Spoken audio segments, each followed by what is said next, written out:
देखिए, ऐसा है कि इधर उधर की बातें नहीं करनी चाहिए। मेरा अपना मानना है 11 साल जुमले बेमिसाल, हालत खस्ता हाल, यह असलियत है और यह जमीनी हकीकत है। आप शहर में गांव में चले जाइए, लोग आपको यही हकीकत बताएंगे। क्योंकि 11 साल की बात करी जा रही तो 11 चीजों पर बात कर लेते हैं। बात तो कानून व्यवस्था से ही शुरू करनी पड़ेगी। ये सारा देश उद्वेलित है जो पहलगाम में हुआ, लेकिन 11 सालों में हमने कानून व्यवस्था को बुरी तरह से दम तोड़ते हुए देखा है। असलियत यह है कि 11 सालों में मणिपुर 2 साल से जल रहा है, प्रधानमंत्री वहां जाने का नाम नहीं लेते। कल मणिपुर में नई हिंसा हुई है जबकि राष्ट्रपति शासन लगा है। जम्मू कश्मीर में 9 जून 2024 से 9 जून 2025 के बीच में 90 लोगों की आतंकियों के हाथों शहादत हुई है। उसमें हमारे आर्मी के पर्सनल भी शामिल हैं, उसमें हमारे नागरिक भी शामिल हैं। असलियत यह है कि आज ठीक 1 साल पहले मोदी जी ने शपथ ली थी अपने प्रधानमंत्री पद की, और ठीक उसी दिन रियासी में बस पर 9 श्रद्धालु मारे गए थे। उसमें से एक आदमी गिरफ्तार नहीं हुआ है। पुलवामा हुआ, पठानकोट आपने बुला लिया, पहलगाम हुआ। पहलगाम के आतंकी कहां हैं?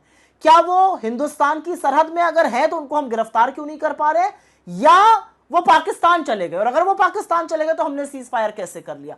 महिला अपराध के मामले हो, चोरी चकारी के मामले हो, डकैती के मामले हो, जिस तरह से हिंसा के नए नए मामले सामने आ रहे, कानून व्यवस्था का किसी को कोई डर नहीं रह गया है।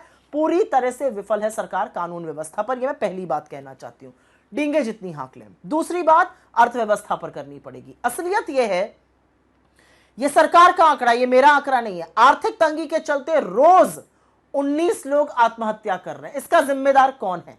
असलियत यह है कि आपने बोल्ड फैसलों की बात करी थी। एक तुगलकी फरमान जारी किया गया था, नोटबंदी, 99.3% पैसा वापस आ गया, और अब आरबीआई कह रहा है कि 500 के फर्जी नोटों में 37% उछाल आया है। क्या हासिल किया आपने नोटबंदी से? आज भी हमारी अर्थव्यवस्था उससे उबर नहीं पाई है। तीसरी बात करते हैं बोल्ड की बात, जीएसटी। गब्बर सिंह टैक्स बिना कंसल्टेशन के, बिना सोचे समझे आप ले आए। 8 साल बाद भी उसमें लगातार सुधार करने की जरूरत पड़ रही है। और असलियत यह है कि 50% जो इस देश की सबसे गरीब आबादी है वो 64% जीएसटी का कलेक्शन दे रही है। आप लोगों से गला घुटवा के वसूली कर रहे हैं। अब बात करते हैं, हम भाई चौथी लार्जेस्ट इकोनॉमी बन गए, अच्छी बात है। एक दिन ऐसा है हम दुनिया की लार्जेस्ट इकोनॉमी बन जाए। Economy will keep growing because of our population, लेकिन हमारा पर कैपिटा जीडीपी क्या है? जिस ब्रिटेन की हम बात करते हैं हमने उसको पछाड़ दिया, उसका $58,000 है, हमारा $2,500 है। जापान हमसे 8 गुना 10 गुना पर बैठा हुआ है। तो हम अपने लोगों की जो बदहाली है, जो बेरोजगारी है, जिस महंगाई से उनको मार रहे हैं, उस पर कब चर्चा करेंगे? बड़ी बड़ी बातें करते हैं। आपने बात करी अर्थव्यवस्था के बाद, चलिए बात करते हैं जीडीपी की। बहुत चर्चा हो रही है तो गैस, डीजल, पेट्रोल, महंगाई की बात कर लेते हैं। पेट्रोल से शतक लगवा दिया गया, डीजल को 100 के बिल्कुल करीब लेके आ गए। गैस ऐसी है कि लोग गैस को, चूल्हे को रखकर अपने यहां सुशोभित करके रखा हुआ है, खाना चूल्हे पे पक रहा है। ये सरकार के आंकड़े, अगेन ये मेरे आंकड़े नहीं है। महंगाई से ये देश त्रस्त है, महंगाई से औरतों की बदहाली है। और असलियत ये है कि ये सब आंकड़े प्रूफ कर रहे हैं। आज जो सेविंग रेट है वो आधा हो गया है।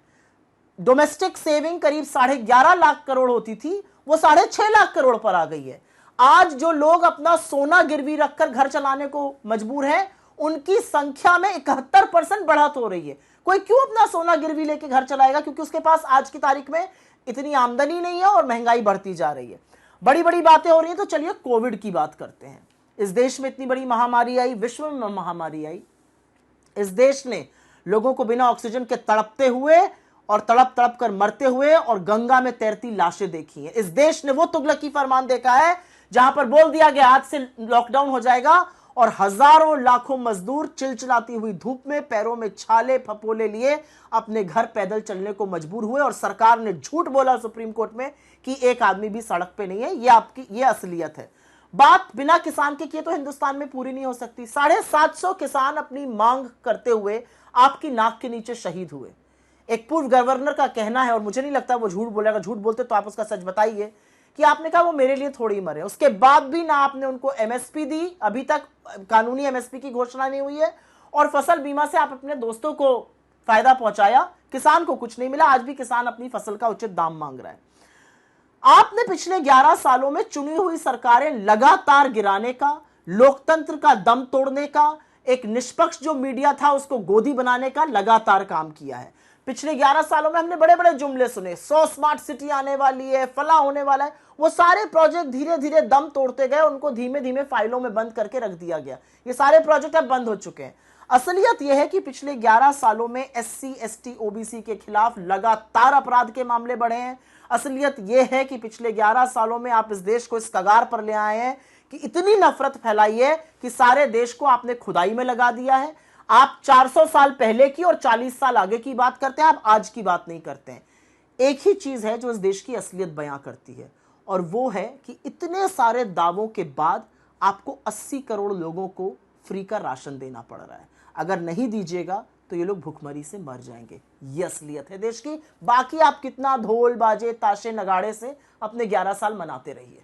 कौन सा वादा पूरा किया? 15 लाख आने वाले थे बैंक अकाउंट में, 2 करोड़ रोजगार बनने वाले थे, 2022 तक किसानों की आय डबल होने वाली थी, 2022 तक हर घर सर पे छत आने वाली थी, 2022 तक इकोनॉमी $5 ट्रिलियन की होने वाली थी। कौन सा बात? 2022 तक 100 स्मार्ट सिटी बनने वाली थी। इसमें से कुछ चीजें तो दफना दी गई हैं, अब उसके बारे में चर्चा ही नहीं होती है।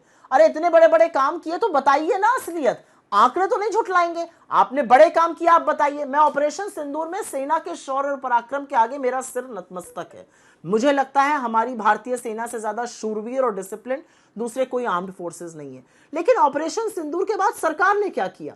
सेना आक्रामक होकर लड़ रही थी, आपने सीज फायर कर लिया। 12 बार डोनाल्ड ट्रंप कह चुके हैं कि सीज फायर उन्होंने कराया, आप क्यों नहीं कर पाते हैं? क्यों नहीं मोदी जी बोलते हैं कि अगर ऐसा है तो झूठ बोल रहे हैं? और दूसरी चीज यह है कि ऑपरेशन सिंदूर के बाद जो हमारी सेना ने पराक्रम दिखाया, हमारी सरकार ने क्या किया? हमारी सरकार तो सरेंडर, मोदी जी तो सरेंडर करके बैठे हैं। पाकिस्तान जो है विश्व में हीरो बना घूम रहा है, उसको आईएमएफ से एड मिल रही है, उसको एडीबी से मिल रही है, उसको वर्ल्ड बैंक से मिल रही है। वो यूएन की सिक्योरिटी काउंसिल में एंटी काउंटर टेररिज्म का, अब आप ये सोचिए, काउंटर टेररिज्म की कमेटी का उपाध्यक्ष कौन बन रहा है? पाकिस्तान। बिल्ली जो है वो दूध की रखवाली कर रही, और हम चुपचाप बैठे हुए। कुवैत जो है वो पाकिस्तान पर से 19 साल का वीजा हटा देता है। सऊदी अरब जो है वो 14 मुल्कों के पे वीजा बैन करता है, उसमें से एक हम है, अभी अभी हम वहां होकर आए।